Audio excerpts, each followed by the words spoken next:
está colocando con la escoba, está colocando un poco.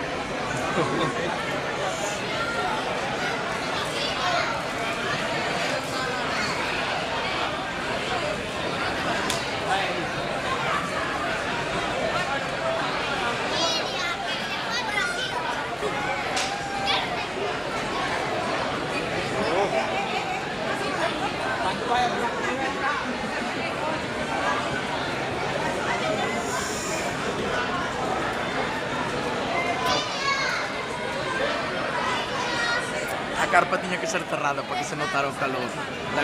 Sí, porque si no... Y la orquesta tenía que ser dentro, pero la ponen así fuera. Pues sí. Siempre fue así fuera, creo.